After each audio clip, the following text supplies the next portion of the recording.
El miedo a equivocarnos nos inmoviliza, nos aleja del éxito. El miedo a lo nuevo nos limita, nos quita oportunidades de crecer. Pretender resultados diferentes haciendo siempre lo mismo es una locura. Aprender a ser diferentes, aprender a ser innovando, es un desafío. Nuestra pasión nos moviliza a ilimitados desafíos. Y de eso se trata Negodocio, de lograr el éxito con pasión. Negodocio, pasión, éxitos y miedos.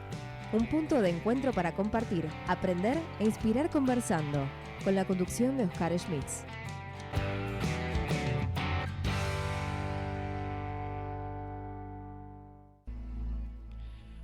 Programa número 22.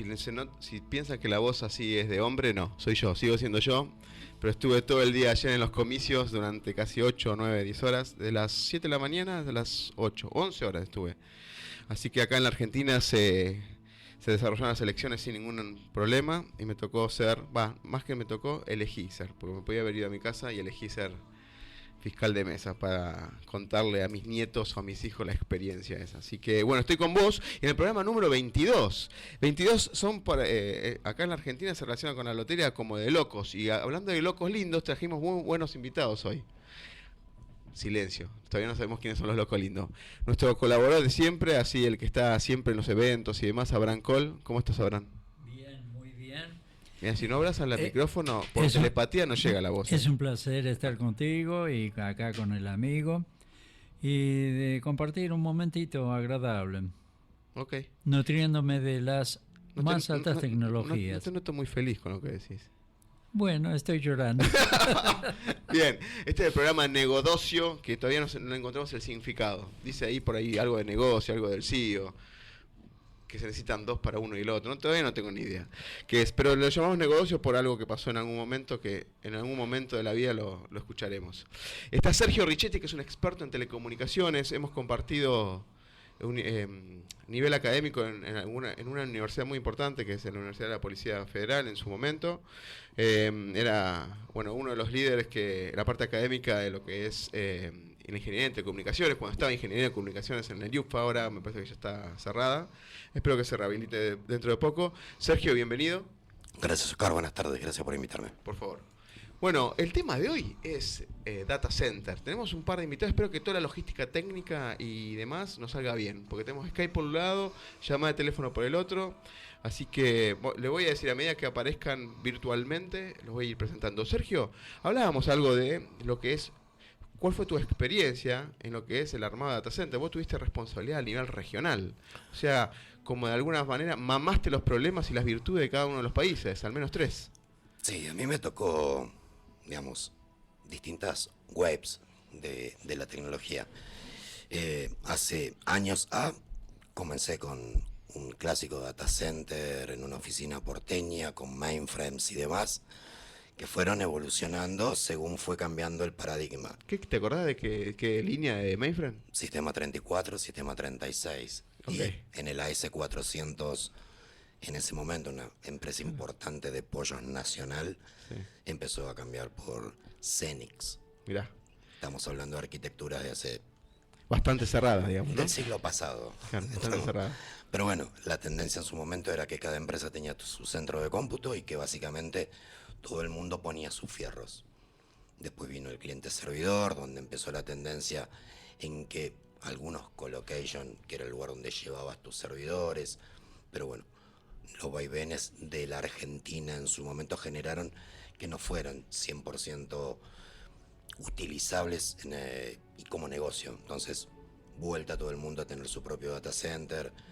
Podías en algún momento, como los equipos eran muy caros, hacer algún convenio con alguna empresa amiga y prestarse servicios en caso de caída. Allá en esa época, ¿qué estamos aquí? ¿Qué año estamos hablando? ¿80? ¿90? 84, 85. O sea, ya el servicio, el prestar un servicio ya existía el concepto. Por lo general en el centro, como las empresas estaban al cruce de calle o estaban en un edificio por medio y los equipos eran mainframe y eran caros, un 34, un 36 o un 400, buscabas las empresas más cerca y literalmente tirabas un cable Claro. y tomabas tiempo de CPU cuando por algún motivo estabas abajo. Ajá. Esos fueron los primeros servicios de nube.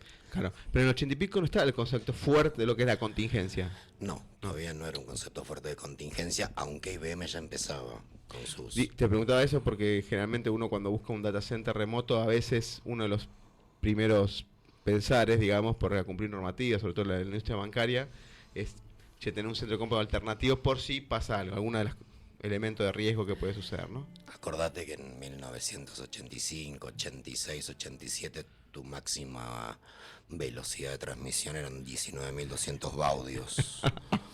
Con las líneas que tenías que pedir que te la pincharan, llamabas a Central Ombú para que te levantara la línea. Estamos hablando de cosas que si hay chicos que escuchan no van a tener mucha Bueno, idea. mira, casualmente otra vez hablamos de un tema de innovación. Como que en su momento existía un montón de proyectos relacionados con lo que era parecido a YouTube, pero no fueron poderosos y no llegó a tanto la gente por la velocidad de subida y bajada que había básicamente, ¿no? Y no estaba tan expandido lo que era Internet. Como un concepto por ahí originalmente ya existía y por estas velocidades obviamente irrisorias a ese momento, ¿no? No nos vayamos tan lejos, acordate en los primeros años, cuando nos tocó trabajar en la carrera, que queríamos hacer una universidad virtual Sí. y teníamos la limitación que internet no nos permitía ni siquiera que hicieran download del video. Claro. Digamos, sí, no estamos hace tantos años.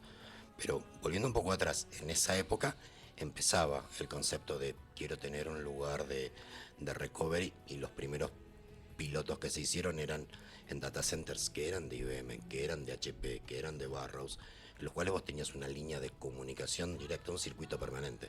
Claro.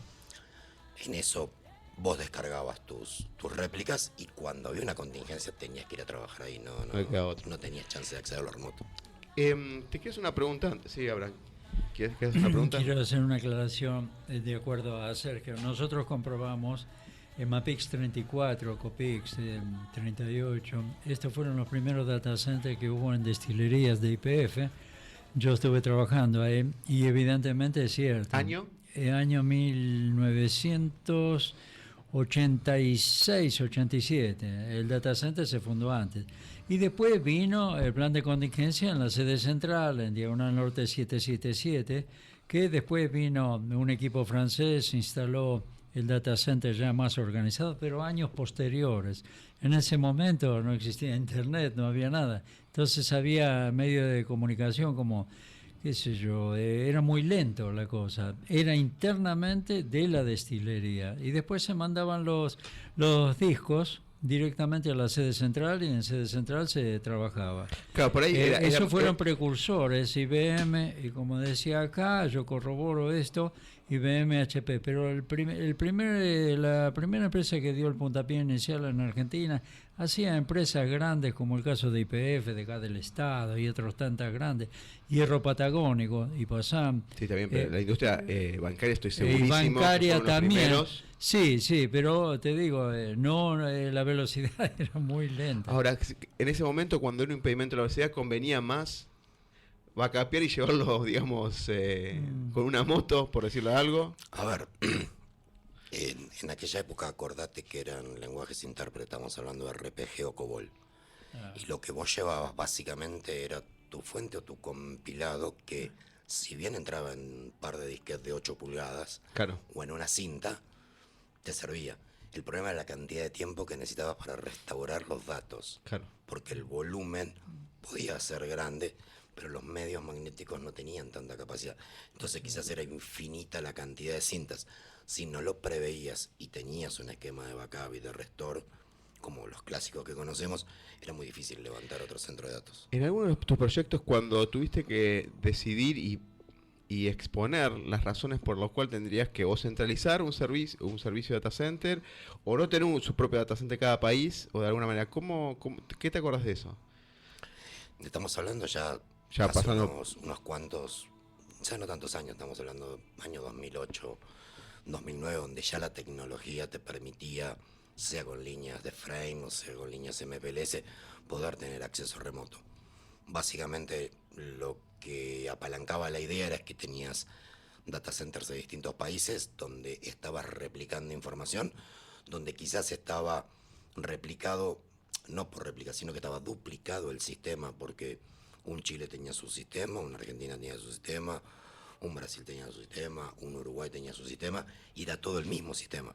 O sea, en los mismos sistemas con datos propios de cada país. Con propio de cada país, porque en su momento la tecnología, tanto a nivel de fierros como a nivel de telecomunicaciones, no te permitía trabajar holgadamente. Ahí vienen las centralizaciones. Claro. Cuando empieza la centralización, empieza el concepto de data center virtual y empieza todo lo que es la centralización de servicios. ¿Tuviste experiencia con la virtualización? Así estamos para llamarlo a Luis a ver si podemos conectarnos. Sí, básicamente a partir de las primeras versiones de algún producto comercial como es VMware o sobre equipos que eran Unix con otra marca de virtualizador. Sí. Después, haceme acordar que al final te quiero hacer una pregunta, o por lo menos para que vayas pensando, ¿cómo es este cambio de paradigma, lo que es Software Defined Network? ¿Y cómo puede llegar a cambiar las telecomunicaciones? Yo sé que es un desafío complicado esto, medio raro, pero para dejarlo picando nomás, porque es algo que es algo que va a venir dentro de, creo que un mes, todos los meses, o sea, en el último programa de cada mes tocamos el tema de innovación tecnológica y punto de vista de tecnología. Operator, ¿podemos tener sonido del Skype? A ver, Luis, ¿me escuchás?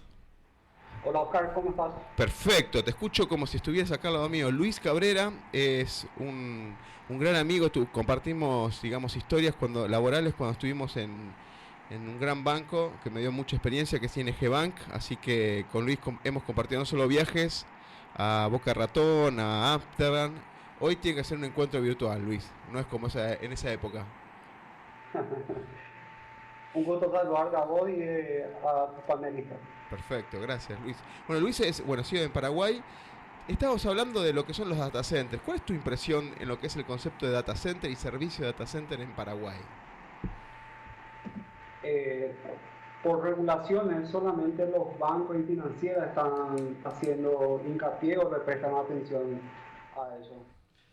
No, Okay. no parte tanto de una iniciativa propia de la organización, digamos, a no ser que se les presente ya un incidente y donde quieran resolver después a fondo. Es muy reactivo el mercado antes que preventivo. ¿Reactivo frente a qué? ¿A una necesidad? Exactamente, ante la necesidad.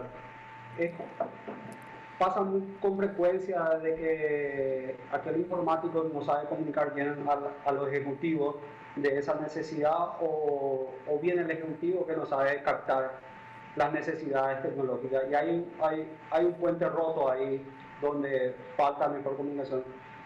O sea que los gerentes de sistemas seguimos apoyándonos en la parte más que controlamos un poquito más que la parte técnica, y vos decís que no llegamos a vender el concepto de un data center fuera de la empresa, o no te entendí bien.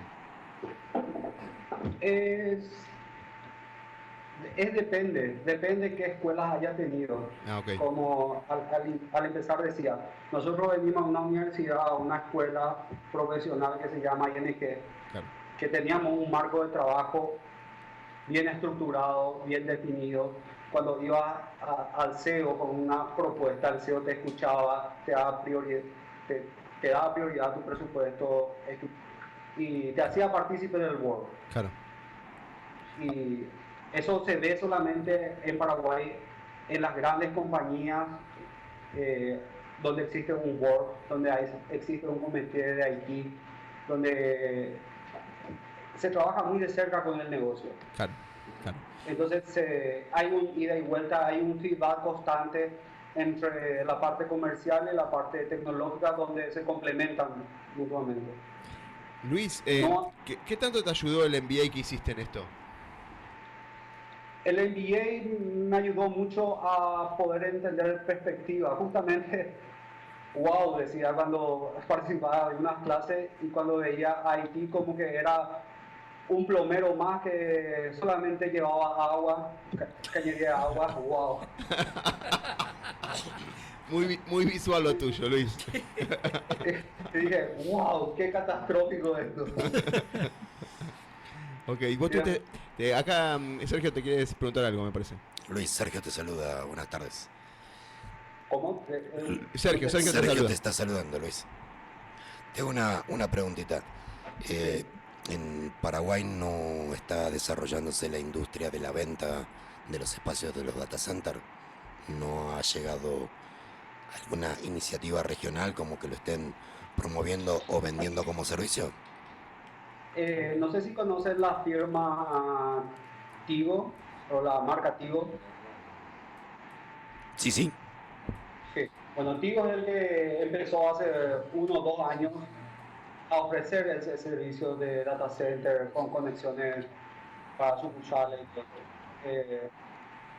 Pero en forma privada existen otras firmas que empezaron desde el año 2005 aproximadamente a ofrecer, pero solamente para bancos, solamente para gente que tiene requerimientos de casa matriz.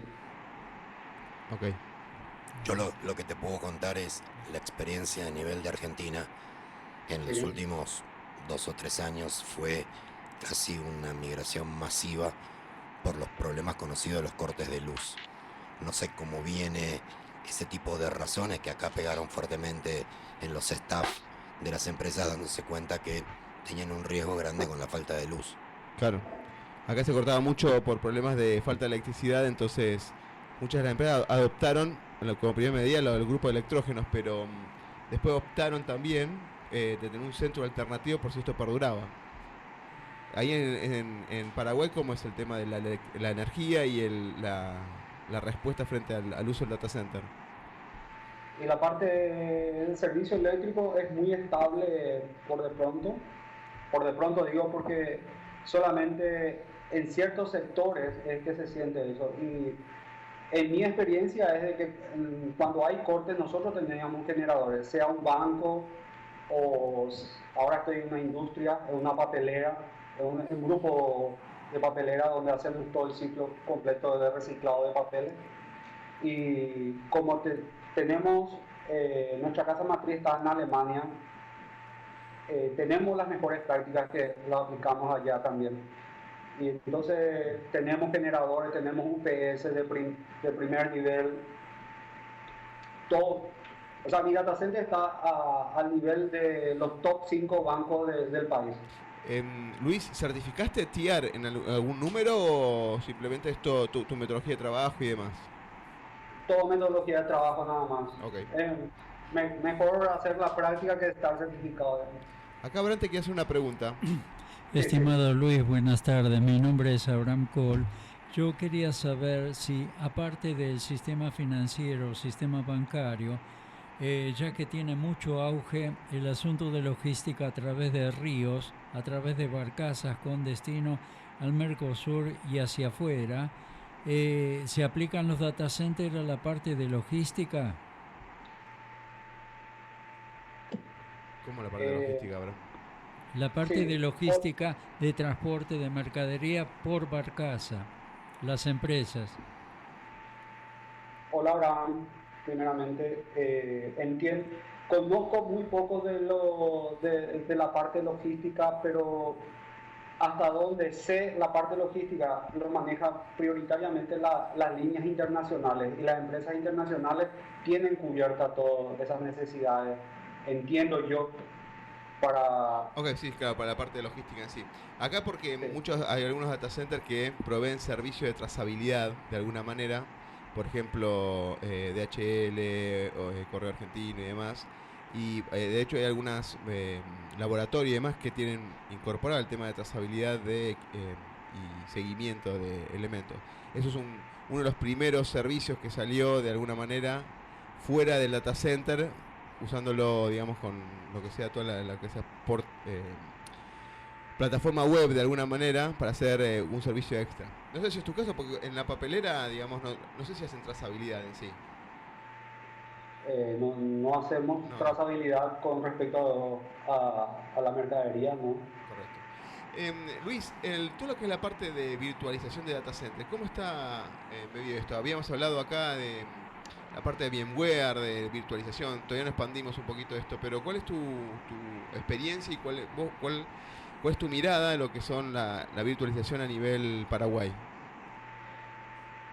Y vamos a traer por nicho, a nivel de las mejores prácticas, las que tienen sucursales o casa matriz fuera del país, aplican mucho lo que es virtualización. En mi caso yo tengo 100% virtualizado. Y lo mismo pasa en el mercado, digamos. Aquel que tiene contacto así internacional normalmente tiene, no conozco empresas paraguayas que tengan virtualizadas, no sé que sea de gran porte, que están facturando más de 50 o 100 millones al año. Ok. Luis, ¿y no lo ves como que tenga beneficios de ahorro o beneficios puntuales la virtualización? Porque acá se habla mucho de aprovechar los fierros para que se aprovechen al 100%, entre comillas, ¿no? Al 90% de lo del almacenamiento, el procesamiento y demás. Acá se lo ve como una especie de ahorro. Y aparte se lo ve como una especie de paso previo para llevarlo a la nube. Es decir, una vez que virtualizás, no importa si virtualizás en tu data center o si virtualizás afuera. Y ahí, Sergio, también dame tu... Sí, también es parte del Green Compute. Del Green Compute. Del reducir la emisión de carbono, de condensar y consolidar en menor cantidad de equipos. Y sí, fue el primer paso para que después pudieses elegir en dónde llevabas esa imagen virtual. Okay. Sergio, Luis, ¿y cuál es tus bastiones cuando a la hora de virtualizar? ¿Tiene algo o solamente para aprovechar del hardware? ¿Cómo lo ves? No, para mí alta disponibilidad es mucho más fácil también hacerlo en un entorno virtualizado. Tengo mis planes de recuperación en caso de desastre, donde tengo una planta, mi fábrica tengo en Villeta y la oficina central administrativa, que es otra fábrica, la tengo en Luque. Son ciudades aledañas a Asunción. Estoy como en Luque estoy como a 15 kilómetros de Asunción y en Villeta estoy como a 35 kilómetros. Okay. Y entre una planta y otro están distantes y los dos cumplen todo lo que es requerido de un data center crítico. Ok. ¿Puedes quedarte en línea? Porque así quiero participarlo también en este concepto a Carlos Bogado. Estamos en línea con Carlos. Carlos, ¿me escuchás? Hola, Carlos, ¿me escuchás? Sí, te escucho perfecto. Qué grande. ¿Cómo estás, Carlos? Bien, acá con bastante trabajo y leyendo un poco las noticias después de las elecciones. Un poco yo estuve ahí, yo estuve ahí, te juro que estuve ahí. Bueno, te cuento que estamos con Luis desde Paraguay y con Sergio acá en piso junto con Abraham también. Estamos con el tema de virtualización, empezamos un poquito de atrás para adelante, lo que habíamos hablado por ahí previamente. ¿Cómo ves? Estamos focalizando en el tema de data center, ¿no? Vos tenés experiencia en varios organismos, ahora estás en una línea, ¿cómo se le llama? La línea de retail, podríamos decir. Exactamente, retail. Oscar, antes que arranque, te quería pedir un favor, si me podés subir un poquito el retorno porque no te estoy escuchando bien. Ok, ahí te van a subir el retorno. Yo sigo hablando para a ver si escuchás y vos me decís ok. Hola, hola. Hola. ¿Perfecto? No. El operator. O sea, te escucho, pero muy bajo, Oscar. Te hablo más fuerte. Ahí está perfecto. Entonces te hablo así, con voz de hombre. Es que no, me cuesta, Carlos. Escúchame, sí, a las dos preguntas, digamos. Sí, es el sector de retail donde estoy ahora nuevamente. Mira, casualmente un poco estábamos en esa temática aquí donde estoy trabajando hace 2 meses. Yo creo que en lo que es decisión de data center hay como 2 momentos, ¿no? Hay como un momento lógico, que yo llamo, que es el momento en el cual está la decisión, digamos, ¿no? Donde intervienen muchas preguntas, donde intervienen muchas dudas también del lado del negocio. Nosotros tenemos ese lenguaje medio particular y especial que hace que mucha gente del negocio no nos entienda. Creo que paulatinamente ha ido cambiando en el tiempo, pero todavía queda eso.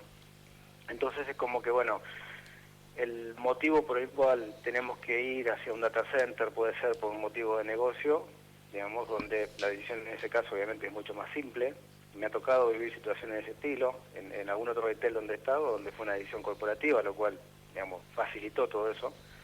Y otro motivo que es obviamente el motivo técnico, motivo del cual del lado de un CIO plantea esto como una necesidad por, bueno, múltiples motivos, pero básicamente es la compañía ha llegado a un lugar, a un tamaño que implica tener determinados cuidados que antes estaban, pero que de alguna manera se paliaban. A ver, definí paliar. ¿Qué es paliar? No te escucho, paliar, ¿qué es paliar? Y paliar es decir, bueno, a ver, no tengo un FM200 en el caso de un inconveniente de incendio en el data center. Bueno, tengo un matafuego bien grande o dos, digamos, ¿no? A eso yo le llamo paliar. Es decir, no tengo lo que creo que debería, pero tengo alguna alternativa que me permite seguir. En este caso, digamos, no tengo quizás el data center que quisiera tener, con el tamaño, con las capacidades, con los niveles de seguridad, etcétera, pero lo que tengo me permite vivir.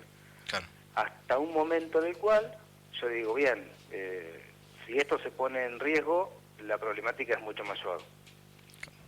Y creo que, digamos, ese disparador, no sé si hay algo que lo genere en particular, o deben ser varios algo, pero yo lo asocio mucho al tamaño de compañía. Yo digo siempre que cuando las compañías pueden seguir operando a pesar de los sistemas, estamos todos bien, y en un momento digo, bueno, ¿qué me pasa a mí si me aterriza un servidor del sistema principal y se para toda la compañía? Y yo sé que no hay manera de que esa compañía continúe operando tal cual lo venía haciendo. Okay. Ahora, sinceramente el concepto de usar solamente matafuegos, todo lo que sea automático, sin un FM200, perdón, sin un FM200, no tendría sentido, digamos, porque el tema es un dispositivo automático de censar y ejecutar, es para cuando vos no estás, digamos, básicamente, ¿no? Sí, a ver, Oscar, de vuelta, te pido mil disculpas, pero no te escucho nada de lo que me decís. O sea, te escucho muy allá del fondo de todo. Muy allá. Te lo repito. Sí, por favor. Digo, cuando no tenés un sistema automático para lo que es la seguridad del data center, no te alcanzaría un matafuego. Es una acción preventiva, pero cuando estás in situ. Cuando no estás in situ, no te alcanza. Exactamente. Ahora, digamos, tiré el ejemplo del matafuego como un elemento más, digamos, claro. ¿No? Yo creo que tiene que ver mucho, sobre todo con compañías en las cuales se requiere un nivel de availability que, digamos, que ya sabes que tu data center local o el que puedas tener, o centro de datos o cómputos o como les quieras llamar, ya sabes que no puede contar con esas capacidades. Y se toca y se roza mucho con lo que hoy es el tema de cloud desde mi punto de vista. Es decir, yo creo que el cloud, independientemente de dónde se encuentre ubicado, ha venido a darle batalla al data center físico que hoy los operadores de mercado pueden llegar a ofrecer. Me gustó ese pie, me gustó ese pie que estás dando, ¿eh? A ver, dame tu visión de cloud y me gustaría que si lo puede contestar Luis después, que termines vos y Sergio. Y a mí me está pasando que yo me estoy cuestionando, Oscar, justamente, es decir, necesito tener un equipo con un equipo de gente dedicado, atendiendo, performance, demanda, etcétera, etcétera, etcétera, cuando en realidad lo que yo necesito es procesamiento. Digamos, es como no es fácil de responder, obviamente, pero yo me lo estoy preguntando cada vez más seguido. Antes yo era de la idea, y vos lo sabes bien, porque lo hemos hablado inclusive, yo estando en gobierno donde el cloud era como, no una mala palabra, pero ponemos en cloud cosas muy simples y sencillas, digamos. Yo acá me lo estoy preguntando cada vez más fuerte. Y el cloud viene a competir con el data center, porque lo que me provee a mí es una capacidad de procesamiento. Claro, la capacidad de procesamiento con los recursos, con los recursos entrenados, ¿no? Que sería un paso más allá todavía. O sea, no solamente disponibilizo equipamiento, capacidad de procesamiento, sino aplicaciones de uso del negocio directamente. Ok. Déjame que le doy un cachitín la palabra a Sergio, que estaba pensando ahí, mirando hacia arriba como pensando. Sergio, ¿vos qué opinás sobre el tema del cloud en la Argentina? Sí. El tema del cloud para la Argentina vino a dar una solución que era propia de Argentina. Estamos hablando de un tema básicamente electricidad, refrigeración, parte de los servicios del cloud en lo que básicamente es hardware y todo lo que es el management de los equipos es una solución y te evita tener vos todo el staff de gente para mantener la availability del equipo. Lo que todavía no seguís pudiendo tercerizar por ahora son cuando vos tenés aplicaciones propietarias, pero la primera parte del cloud para poder hostear el sistema operativo y demás es una de las muy buenas soluciones que hoy por hoy la mayor parte de los CIOs se está adoptando por un tema de seguridad. Un tema de seguridad. Exacto. Luis, ¿me escuchás? ¿Cuál es tu visión del cloud en Paraguay? Corporativamente lo empezamos ya a hablar, a analizar y por de pronto nuestras inversiones son muy recientes, ¿verdad? En todo nuestro data center. Entonces, por de pronto no iríamos todavía hacia ahí, pero sí empezamos ya una previa, una antesala de eso que yo lo considero un cloud privado, que es, estamos procesando ahora nuestro sistema SAP está en nuestra casa matriz en Mayen, en Alemania. Y ahí estamos haciendo ese proceso actualmente. Pero de todas maneras, en Alemania ya fuimos a revisar proveedores de cloud. Y esos proveedores de cloud, uno de ellos, el más importante que nos pareció fue British Telecom. Y fuimos a ver la inauguración o la apertura de un nuevo cloud, el data center, digamos, que es un edificio gigantesco de varios pisos, muy bueno, en Frankfurt. Y ese data center, por ejemplo, que está montado en Frankfurt, tiene replicaciones en países como en Brasil. Y entonces, yo creo que con el análisis concluimos de que eso va a ser un futuro para nosotros de 5 a 10 años, que estaríamos yendo hacia ahí. Ok. Luis, ¿y cuáles son tus principales preocupaciones en este paso, en este primer paso frente al cloud? ¿Seguridad, SLA, contrato, que te respondan? No tengo ni idea. ¿Cuál fue tu primera preocupación a la hora de armar estos primeros pasos que estás transitando? Y el único miedo que yo veo es, por ejemplo, si tenés todos tus datos en ese cloud, esa compañía tenga siempre el factor humano. El procedimiento puede ser perfecto, la tecnología puede ser perfecta, la más segura, pero siempre el factor humano es el talón de Aquiles. ¿Qué pasa si una empresa, un funcionario desleal de British Telecom te saca una copia y te vende a la competencia tu fórmula, hacer, por ejemplo, un super papel, por decir algo, o te saca la lista de los mejores? Si sos un banco, te saca o te roba la información de tus principales clientes, por dar ejemplo, o por decir algo. Ok. Sí, se presupone que uno en el cloud lo que está pidiendo como servicio es el sistema operativo y la virtualización del equipo. La aplicación y la seguridad de la aplicación debería correr en manos de la compañía que está llevando los datos, y de seguro hay que hacer todo un estudio de ver de qué manera se ponen los datos. Muchas empresas están optando hoy por encriptar esa información. Como medida de seguridad. Como medida de seguridad. Claro. También, tomando el concepto del cloud privado, muchas empresas lo que hacen es tener data centers distribuidos en algunos lugares del mundo, contratados a empresas de primera línea, sobre todo data centers de nivel 3, y tener ahí equipos en housing o en hosting y tener sus sistemas replicados con un vendor que hace todo el management, pero todo lo que es el soporte de la aplicación en lo que es la seguridad y parametrización es de la propia compañía. Okay. Carlos, quiero volver a vos. El tema de si era difícil vender un data center, peor va a ser vender algo intangible como algo en la nube. ¿Cómo salís a vender algo o tu relación con el SEO en este sentido? ¿Me escuchaste? Sí, te escuché perfecto, Oscar. A ver, el approach que yo sigo en particular, es mi estrategia, mi receta, es venderle la idea desde el lado de impacto numérico al negocio. Generalmente nuestros CEOs, CEO, como le quieramos llamar en inglés, el aspecto fundamental y más importante que manejan son los números. Y trato de llevar el impacto positivo o negativo que podría tener la implementación o puesta en marcha de un data center remoto o una estrategia de cloud a partir de eso. Y yo suelo usar una forma que quizás no es la más elegante, pero a mí me sirve mucho, y es ir, como yo llamo, por la negativa. Y por la negativa es plantear el esquema, ¿qué pasa si? Y trato de ponerle en esas líneas de puntos lo negativo y ponérselo en números.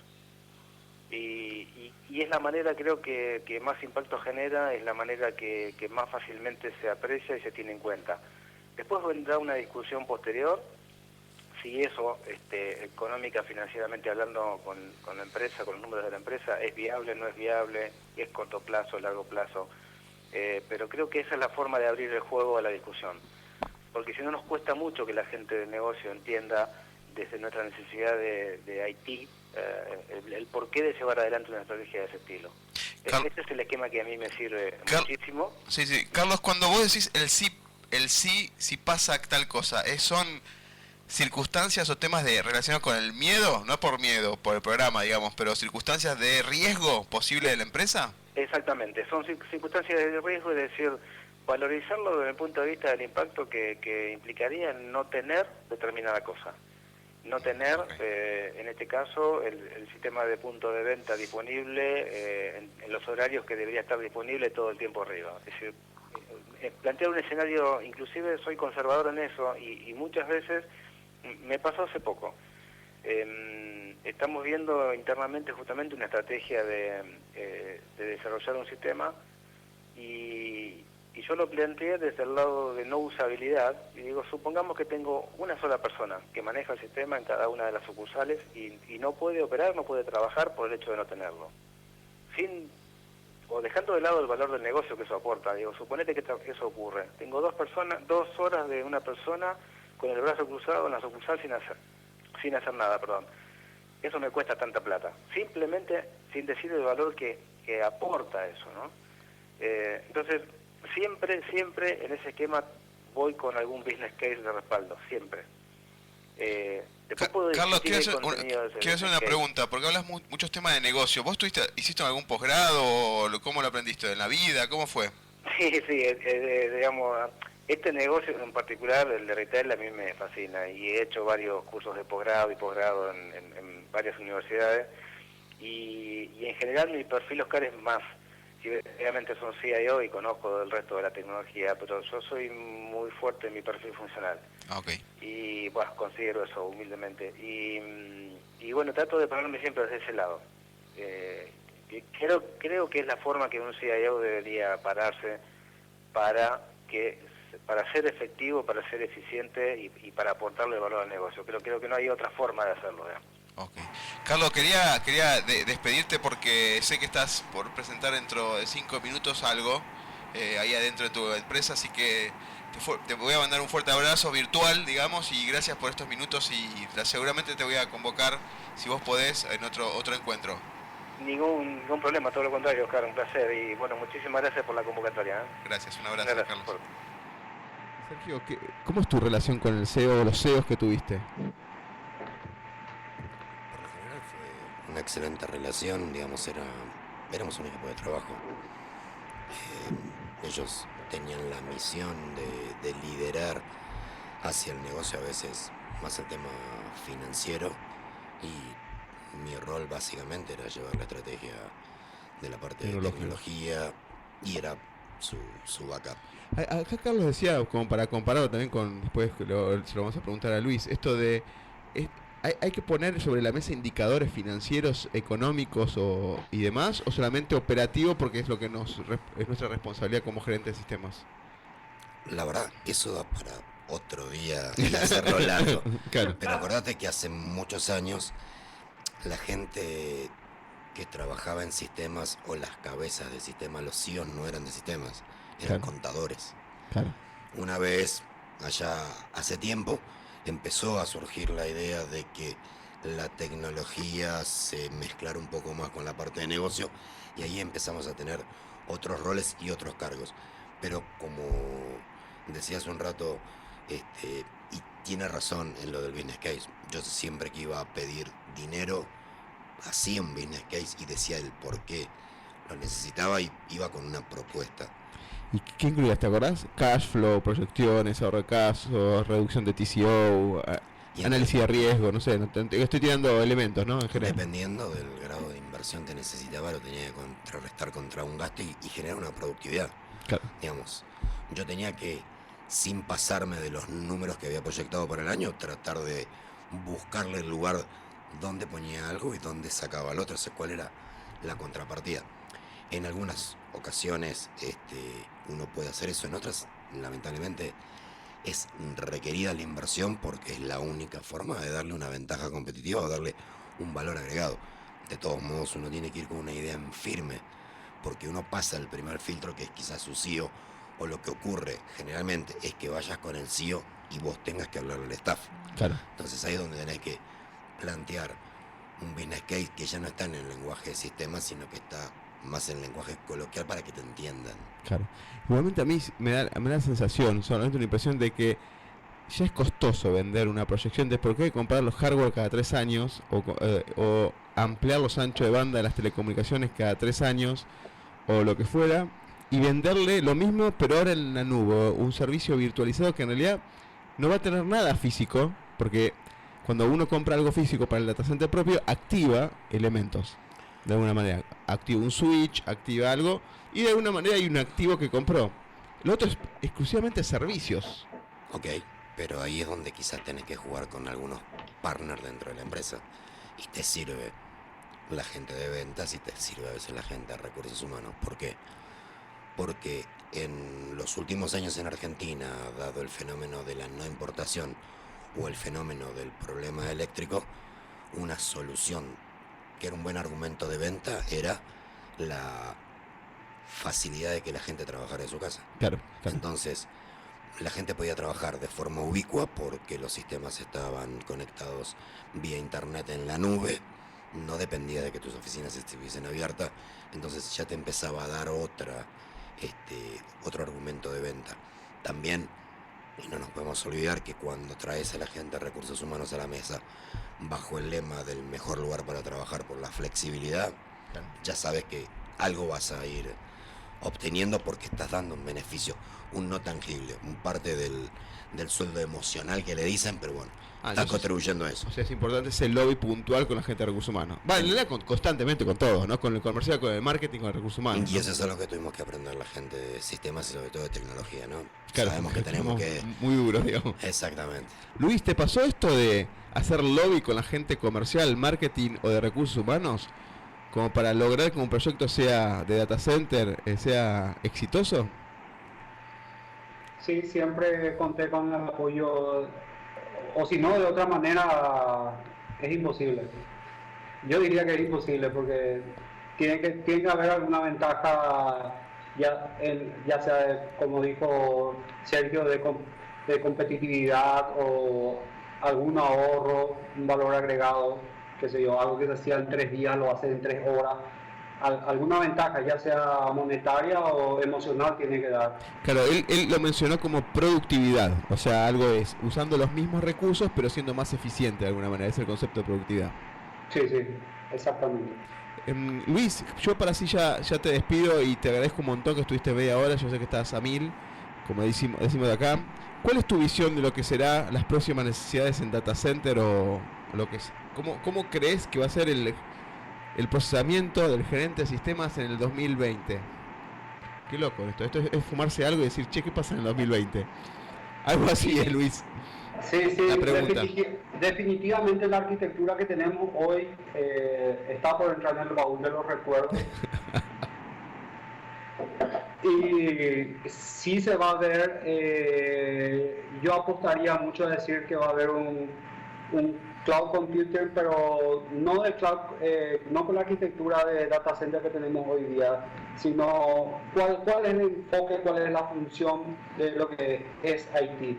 IT el día de mañana va a ser una fuente generadora de información, no uno que hace storage de data. Entonces, para llegar a eso, a darle valor agregado al negocio, hacer predicciones y todo eso, necesitas mucha información. Datos que tiene tu compañía, ya sea histórico o transaccional. Entonces, Business Intelligence y todo eso va a demandar toneladas de storage. Y yo creo que va a ser muy caro dimensionar, tener todo ese storage dentro de la compañía. Y más bien iría a alquilar o a usar por un periodo y iría a las nubes, porque ¿cómo se llama? Las bases de datos en memoria son las necesarias para esa arquitectura. Entonces yo creo que va por ahí, porque toda la operatividad se va a pasar a los móviles, y para tener el tiempo de respuesta necesario a esos móviles, a esas tablets, a tu celular, son segundos, milisegundos. Y solamente procesamiento en memoria te va a dar eso. O sea, el concepto de Big Data a pleno impacta en lo que será en los próximos años. Big Data, uno, y el otro transaccional tiene que ser online todo. O sea, nos vuelve tan exigente el celular que cuando necesitamos alguna información ya la queremos ya. Entonces, de la misma forma tienen que responder las aplicaciones transaccionales el día de mañana. No vamos a esperar 5 segundos. Cuando esperamos 5 segundos ya se nos acabó el mundo más o menos en percepción. Te entiendo. Entonces, el concepto de amazonear, como se le dice acá en Argentina, por lo menos dice amazonear, significa la empresa montada en cualquier plataforma, o sea, desde cualquier dispositivo móvil yo podría conectarme y operar en cualquier momento. Sí, y eso te va a demandar un tiempo de transacción en línea, digamos. O sea, sí, en tiempo real, no en línea, en tiempo real. Y en tiempo real demanda mucha memoria, mucho procesador y eso se logra con transacciones, o sea, con computación in memory. Ok. Luis, te quiero mandar un abrazo y te agradezco por el tiempo que estuviste. Después la seguimos cuando termine el programa. Te mando un fuerte abrazo a todos los amigos de Paraguay y seguimos acá en contacto. Gracias. Gracias a vos, Sergio. Saludos. Gracias, igualmente un gusto, Luis. Ahora vamos a un pequeño corte y volvemos en 5 minutos. En 5 minutos, en 3, en 2, en 1. Y ahí va. Es la comunidad latinoamericana líder de ejecutivos en tecnología, seguridad y negocios, unidos para compartir información y experiencias, multiplicando oportunidades de contacto profesional y académico. Visítanos en www.cxo-mediocommunity.com y al 11 3528 4296.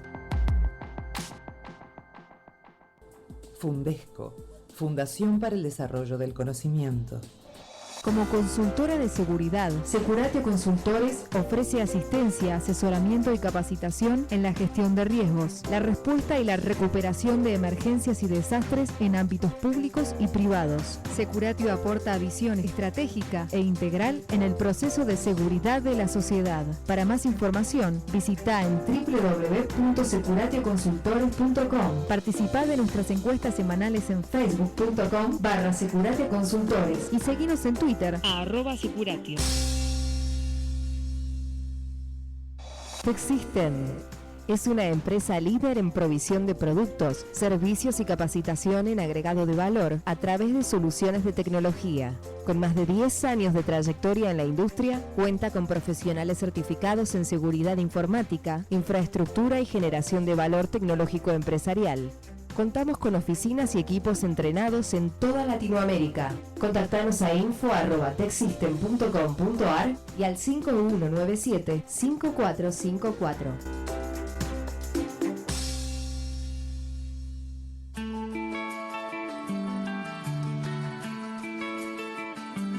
Cuando creías que habías escuchado todo, llega la aplicación de Radio W para que nos lleves a todos lados. Radio W, superando los límites. Negodocio, pasión, éxitos y miedos. Nos puedes contactar desde Facebook a Negodocio, por email a negodocio@gmail.com o por WhatsApp al 15 41 81 21 16.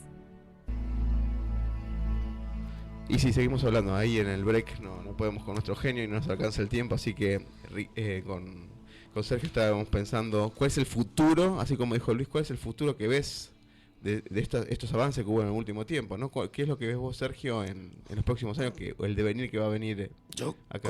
Coincido con Luis en el tiempo de las transacciones y que toda la parte de Big Data va a ser el próximo paradigma que se va a imponer. Es decir, de alguna manera, grandes empresas que hoy por hoy manejan ya los datos son los que van a tener esos datos maestros y que tus transacciones en la nube van a pasar por el core de tu negocio. Por ejemplo, un maestro de clientes, un maestro de quizás de calles o de todo lo que sea el alta de un cliente, sea todo parte del Big Data que tenga un provider. Y tu sistema solamente tomando de él información y agregando tu valor agregado, que es tu producto. Las cuentas son matemáticas, con lo cual también son funciones predefinidas. Digamos, lo imagino así, lo imagino con grandes volúmenes de datos, con mucho proceso, como decía él, y muy rápido, y desde cualquier dispositivo. Vamos en camino.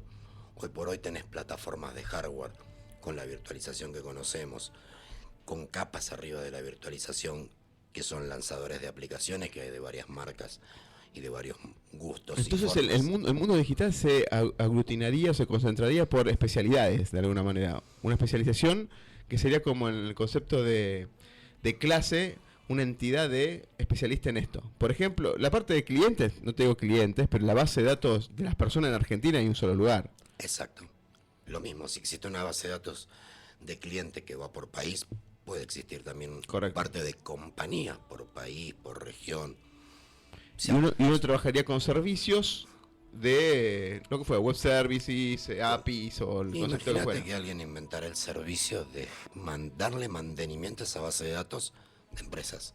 Claro. Donde corroboran toda la información, todo el trabajo que vos, yo y un montón de gente hacen en su empresa para corroborar un registro de un maestro, que lo hace otro.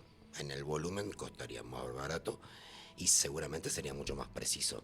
También me dijo estar operando desde cualquier lado y desde cualquier lugar. O sea, perdón, desde cualquier lado y a cualquier momento. Eso me da una impresión de movilidad, ¿no? O sea, naturalmente. No están por ahí, a mi criterio, las velocidades de la Argentina en telecomunicaciones como para que eso sea una realidad ya. Pero creo que puede ser que un poco de inversión cambie esto, ¿no? Yo entiendo que en los próximos años va a ocurrir eso. Argentina no va a caerse de ese tren, que hoy es tendencia en muchos lugares del mundo, donde todo ya está casi interconectado. El Internet de las cosas va a jugar muy a favor, porque vos desde tu casa, desde tu heladera, desde tu cámara de seguridad, vas a interconectarlas con tu dispositivo móvil, tu tableta, tu celular, y detrás de eso los servidores no lo va a tener una empresa, van a estar en un data center, van a estar en una nube, y van a estar interconectados. Y entiendo que pasa por ahí. Sigue la tecnología avanzando. Hoy, las velocidades que se están logrando con el hardware sobre los distintos tipos de cables y de fibras, entiendo que va a seguir avanzando, como va a seguir avanzando todo lo que es la parte de telefonía celular. Ahí entiendo que en algún momento vamos a tener la velocidad que vos y yo esperamos que podamos tener los dispositivos. Pero sí, definitivamente va a ser todo móvil, aunque sí defiendo la teoría de que la PC tal cual la conocemos no va a morir. Okay. Todavía la PC tal cual la conocemos no va a morir, porque a los dispositivos que son más touch, o sea, la terminal boba por ahí se transforma en una PC o una laptop. Exacto. Digamos. Para algunas cosas todavía es necesario tenerla, porque todavía no se inventó quizás esa interfase nueva que sea touch y que te permita la velocidad que te permite un teclado. Claro. Digamos, hoy falta todavía eso, pero para muchas otras cosas entiendo que vamos camino, que el celular sea nuestra interconexión extensión al mundo. Tecnológica electrónica corporal, digamos. Exacto. De alguna manera es un órgano más ya hoy por hoy.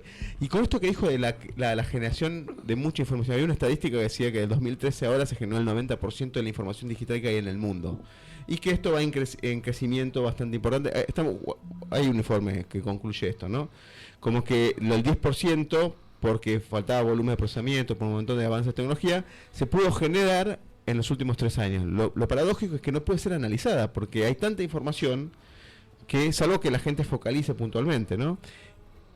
Y sumado a lo que es Internet de las cosas, que va a haber, antes las personas se conectaban por una PC o por un dispositivo móvil, ahora las cosas van a hablar entre ellas automáticamente, generando logs y generando tráfico y un montón de esas cosas. O sea que el concepto de procesamiento en data center, el proceso de telecomunicación va a cambiar completamente.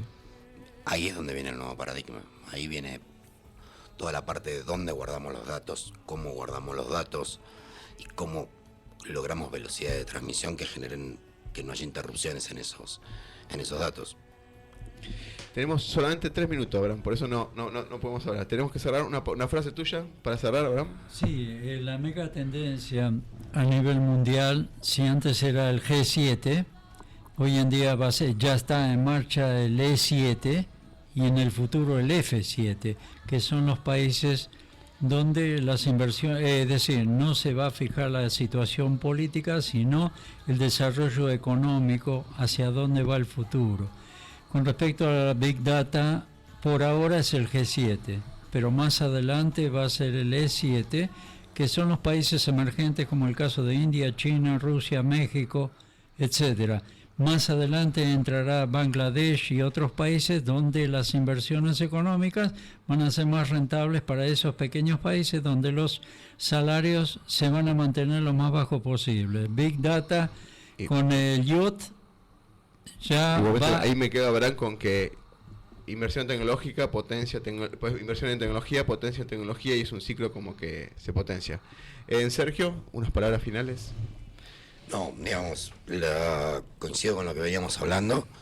Viene un nuevo paradigma, viene del lado de las nubes privadas, de las nubes públicas, de la colección de datos, de todo lo que es el volumen de información y, por supuesto, de toda la tecnología mobile. Sí, qué interesante. Hoy hicimos algo que no hicimos nunca. Eso es porque vino Sergio. En piso, en teléfono y en Skype.